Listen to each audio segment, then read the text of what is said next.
Halo, selamat siang juga Kim.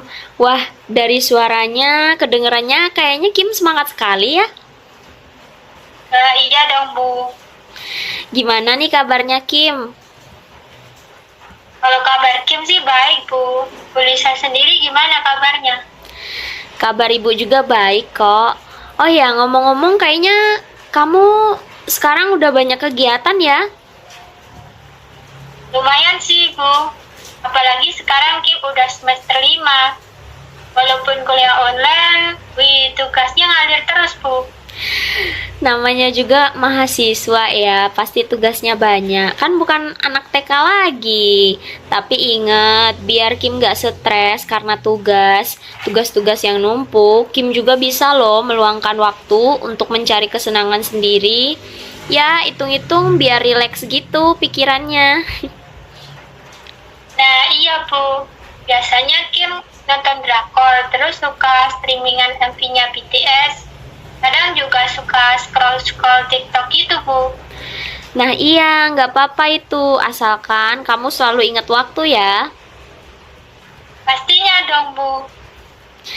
Oke, ngomong-ngomong, sebenarnya ada hal apa sih yang mau Kim lakukan dari proses konseling ini?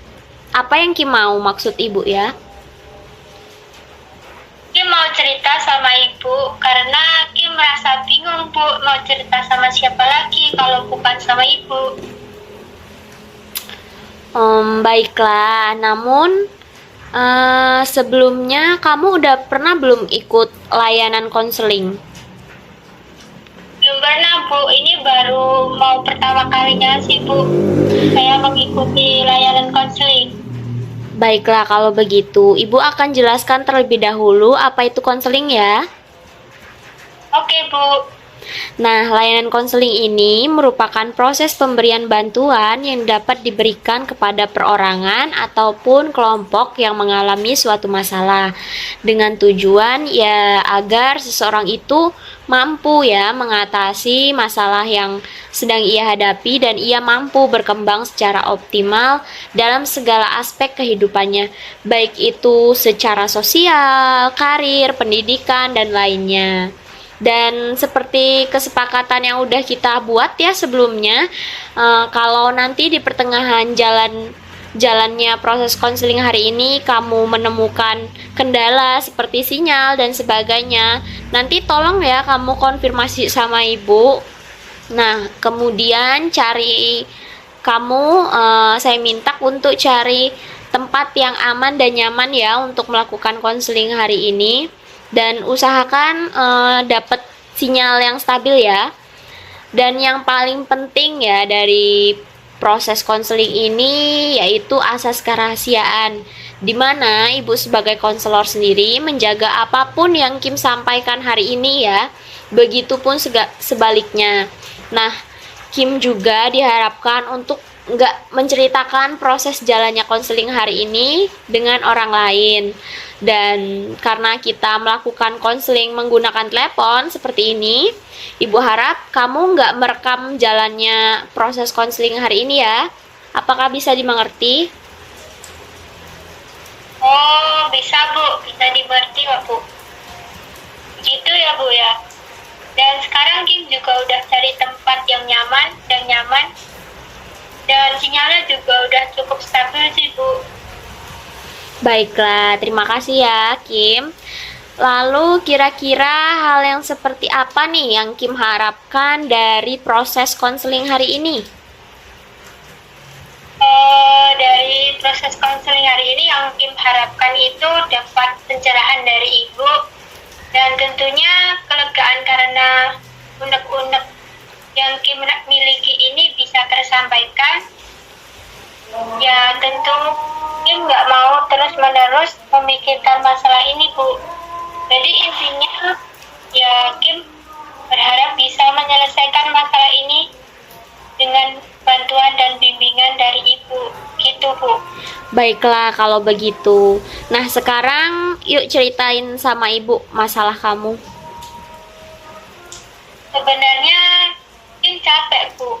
Ya karena Kim selalu memaksakan diri untuk terlihat baik-baik saja di depan orang lain dan bingung kenapa kehidupan Kim selalu berbanding terbalik dengan realnya, Bu. Begitu ya. Baik. Tadi Kim sempat bilang kalau Kim itu selalu memaksakan diri untuk terlihat baik-baik saja di depan orang lain. Benar begitu? Iya, Bu, benar begitu. Lalu bagaimana? Sebenarnya Kim tipe orang yang mudah kepikiran dan sulit untuk move on dari suatu masalah yang Kim anggap berat, Bu. Begitu. Lalu apakah ada hal lain? Hal yang membuat Kim menjadi sangat tertekan itu sebenarnya Kim sulit untuk mengekspresikan perasaan Kim yang sebenarnya kepada orang lain. Ya, jadi hal itulah yang menjadi penyebab Kim merasa sangat tertekan ya. Iya, Bu. Makanya Kim selalu berusaha keras untuk bersikap biasa-biasa aja di depan orang lain, padahal Kim sebenarnya sangat tertekan dan merasa sedih. Jadi Kim memaksakan diri sendiri, Bu. Jadi Kim selalu bersikap biasa saja, padahal Kim sebenarnya tertekan dan sedih. Lalu, apa sih yang menjadi alasan Kim bersikap seperti itu? Iya, Bu. Ya, Kim nggak mau orang lain tahu perasaan Kim yang sebenarnya itu gimana. Jadi Kim menutupi perasaan Kim rapat-rapat biar orang lain tidak tahu perasaan Kim yang sebenarnya, Bu. Dan inilah yang membuat Kim lelah. Gimana, Bu? Maaf dan Ibu ulang ya. Maksud Ibu, dan hal inilah yang membuat Kim lelah ya. Iya, Bu. Di sisi lain, Kim sebenarnya orang yang sangat panik dan mudah cemas terhadap hal yang berbau sosial, Bu. Begitu rupanya. Lalu, ada hal apa sih yang membuat Kim merasa begitu panik dan cemas terhadap hal-hal yang berbau sosial nih? Kim selalu takut untuk melakukan kesalahan. Dengan begitu, jika Kim melakukan kesalahan, maka orang lain tidak menyukai Kim. Ibu sangat nggak setuju ya sama cara pandang kamu, cara berpikir kamu yang kayak gitu. Lalu bagaimana ya, Bu ya? Tapi Kim memang benar-benar takut, dan hal itu membuat Kim panik dan cemas terhadap sosial, Bu. Oke, baiklah. Namun sebelumnya nih, Ibu pengen tahu dari kamu, menurut kamu sendiri, ada nggak sih hal positif, apapun itu ya, apa aja, dari dalam diri Kim, dan Kim menyadari hal positif itu? Ya, kira-kira hal sederhana aja lah. Menurut Kim orangnya suka membuat orang lain tertawa dengan lelucon lucu, dan Kim orangnya receh sih, Bu. Wah, ternyata Kim orangnya receh ya. Ibu suka loh sama orang-orang yang receh gitu, dan hobinya kayak bikin-bikin lelucon gitu. Bisa aja. Baiklah, kita lanjut ya. Nah, selain Kim bisa membuat orang lain tertawa dengan hal-hal positif yang Kim miliki itu, apakah Kim bisa menjadi diri sendiri yang bahagia? Kim nggak yakin ya, Bu ya. Nggak yakin? Loh, tadi Kim sempat bilang loh kalau Kim seneng buat orang bahagia, buat orang lain tertawa dengan hal-hal positif yang Kim miliki. Kim bilang kalau nggak bisa, nggak yakin ya, buat diri sendiri bahagia. Padahal Kim udah banyak loh punya hal-hal positif untuk orang lain. Lalu kira-kira ada hal apa sih yang menghalangi Kim? Ya kayak yang udah Kim bilang di awal tadi, Bu. Kim itu sulit move on dan sangat mudah kepikiran terhadap masalah yang Kim anggap itu sulit untuk diselesaikan. Jadinya Kim selalu terpaku dengan masalah-masalah itu. Ya jadinya Kim ngerasa sedih aja gitu, Bu. Dan hal itu yang membuat Kim sulit untuk bisa menjadi diri sendiri yang bahagia, Bu. Oke, jadi dengan hal itu membuat Kim sedih dan buat Kim itu ngerasa sulit jadi diri sendiri ya. Iya, Bu, benar. Oke, baiklah kalau begitu. Nah, sekarang kita akan mencoba menganalisis permasalahan Kim ini ya. Iya, Bu. Jadi, Kim tadi bilang kalau Kim itu sering panik dan sering cemas juga terhadap hal-hal yang berbau sosial. Karena apa ya, kamu itu terlalu takut untuk melakukan kesalahan dan kamu juga orangnya pemikir ya. Jika kalau kamu melakukan kesalahan, maka orang lain nggak suka sama kamu, nggak seneng sama kamu. Benar begitu? Iya, Bu, benar begitu. Nah, kalau Ibu boleh tahu nih, pengalaman-pengalaman sosial apa sih yang sering menimbulkan kecemasan dan kepanikan itu? Contohnya sih sederhana ya, Bu, ya.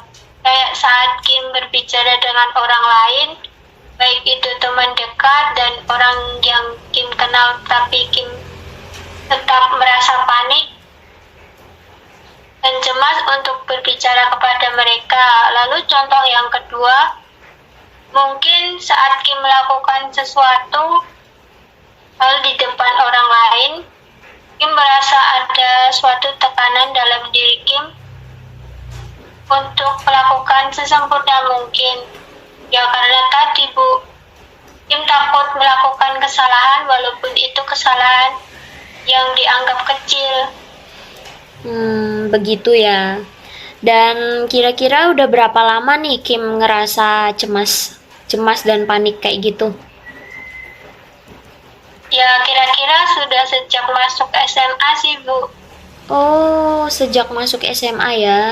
Lalu apakah apa sih yang sering Kim rasakan saat merasa cemas, panik seperti itu?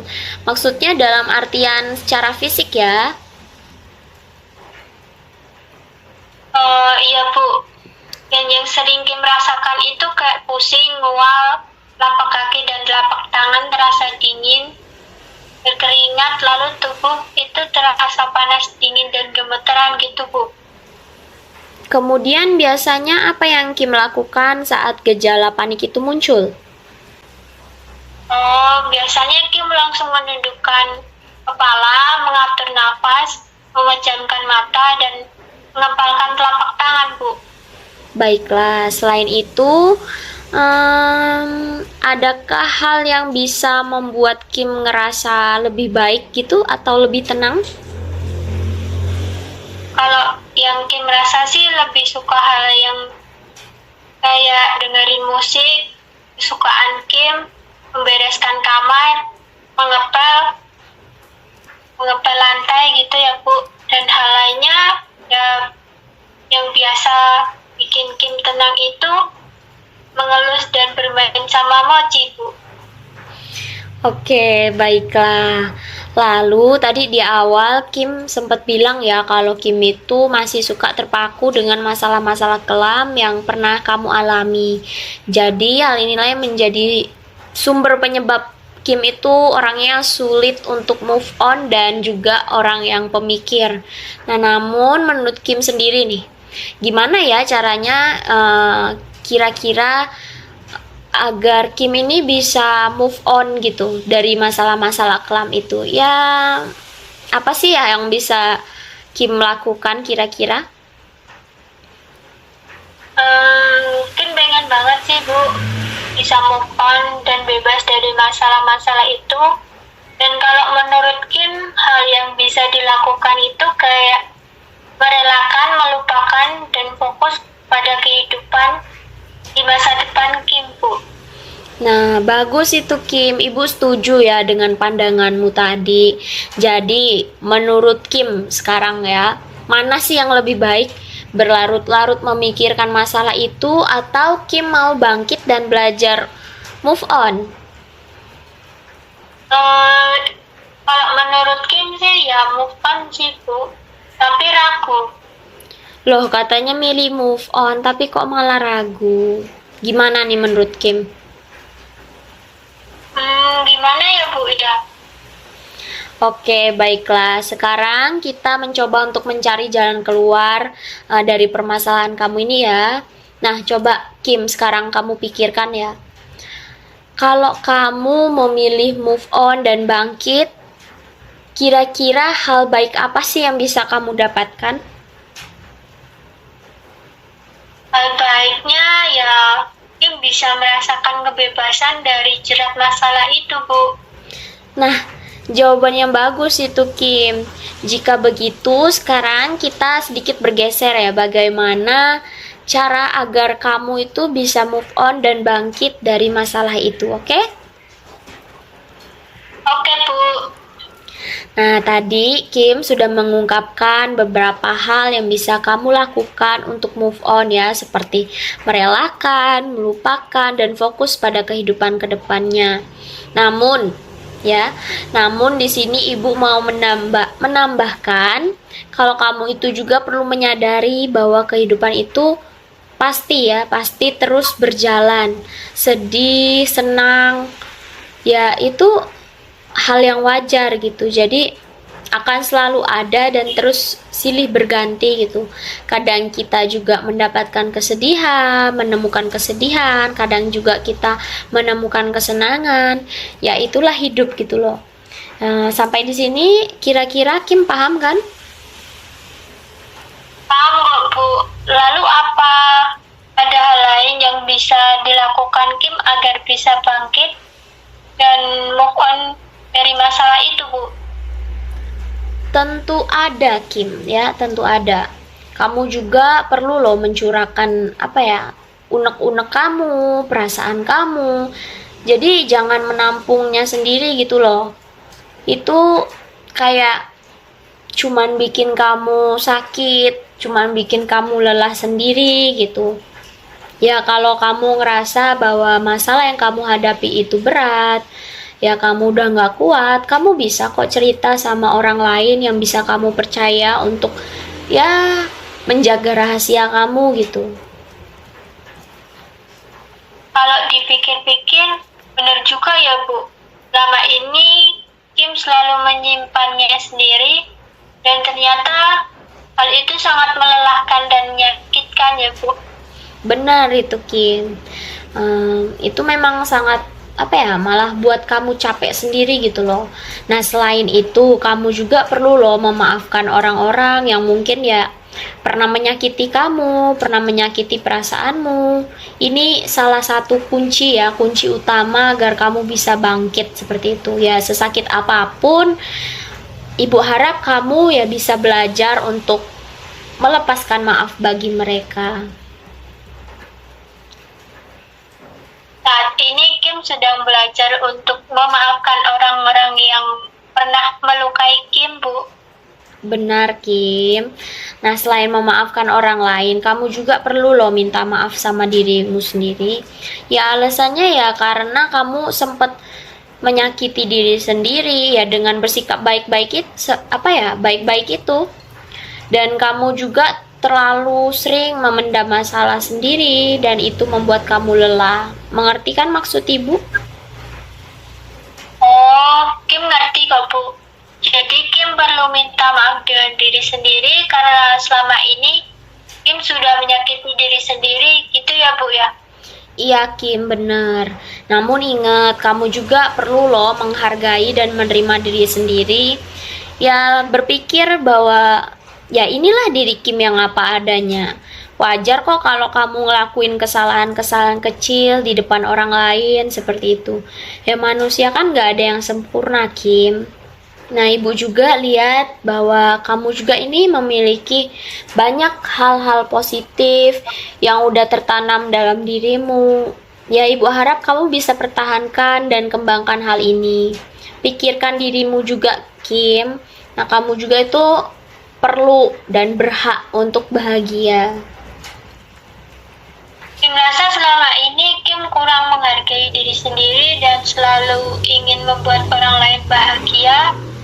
Namun di sisi lain, Kim melupakan kebahagiaan Kim sendiri dan akhirnya Kim sendirilah yang capek. Itu ya, Bu. Nah, bagus Kim, kamu udah mulai menyadari hal ini ya. Sekarang Kim merasa bahwa perasaan dan pikiran Kim sudah mulai terbuka. Sebenarnya ini terasa sangat sakit, Bu. Tapi Kim mau belajar untuk bisa fokus pada kehidupan Kim yang sekarang dan kedepannya. Dan hanya Kimlah sendiri yang bisa memilih jalan hidup Kim untuk mau yang seperti apa. Kim yang memegang kendalinya sendiri, gitu ya, Bu. Iya. Nah, gitu dong Kim. Semangat ya. Ibu selalu dukung kamu kok, dan Ibu juga yakin kamu itu anak yang kuat dan ya bisa menjalani keputusan yang udah kamu ambil hari ini. Ibu juga siap kok untuk bantu kamu jika kamu memerlukan bantuan dari Ibu, oke? Pasti, Bu. Kim masih sangat membutuhkan bimbingan dan bantuan dari Bu Lisa. Baik, jika seperti itu, pembicaraan kita hari ini udah sampai pada titik finalnya. Nah, sebelumnya Ibu mau bilang makasih banget sama Kim karena udah mau cerita sama Ibu, udah mau terbuka tentang masalahmu ya. Dan kita tinjau kembali bahwa sebenarnya titik masalahnya ini sebenarnya ada di dalam diri kamu sendiri ya. Kamu ngerasa bahwa kehidupan ini berbanding terbalik dengan real life-nya, dan hal inilah yang membuat kamu bertanya, kok ini bisa terjadi sih sama aku, kok ini aku yang harus ngalami gitu. Tapi sekarang Kim udah tahu ya, pasti udah tahu sih jawabannya. Nah, Kim sendiri yang berusaha untuk memaksakan diri dan memendam masalah sendiri hingga membuat membuat hal-hal kecil menjadi besar itu, dan sering Kim pendam dan buat Kim itu lelah dan capek sendiri. Kamu juga ngerasa cemas, kamu juga ngerasa panik terhadap hal-hal yang berbau sosial, yang sebenarnya ya dasar permasalahan itu terletak pada diri Kim sendiri gitu. Tapi sekarang Ibu rasa kamu udah mau belajar, udah mau maju gitu ya. Nah, Ibu yakin kok kamu bisa jadi orang yang dewasa. Ya, Bu, Kim akan berusaha untuk bisa menjadi pribadi yang lebih baik lagi dari sebelumnya. Bagus Kim. Nah, sekarang gimana nih perasaan kamu setelah menjalani proses konseling hari ini? Kim menjadi lebih lega sih, Bu. Akhirnya unek-unek Kim tersampaikan dan Kim sekarang tahu apa yang harus Kim lakukan untuk mengubah sikap Kim. Terima kasih ya, Bu. Wah, baguslah kalau begitu. Oh ya, kira-kira masih ada hal yang ingin kamu sampaikan nggak? Kim rasa sudah cukup kok, Bu. Kalaupun ada, Kim akan kembali lagi ke Ibu. Ya, tentu saja dengan senang hati Kim. Jika kamu butuh bantuan dari Ibu, ya kamu silakan hubungi Ibu ya kapan aja. Ya, Bu, sekali lagi terima kasih ya, Bu, atas bantuan dan bimbingannya hari ini. Iya, sama-sama Kim. Kamu jangan lupa jaga kesehatan ya. Bu juga ya, kalau begitu, Kim tutup teleponnya ya, Bu. Selamat siang, Bu Lisa. Selamat siang juga Kim.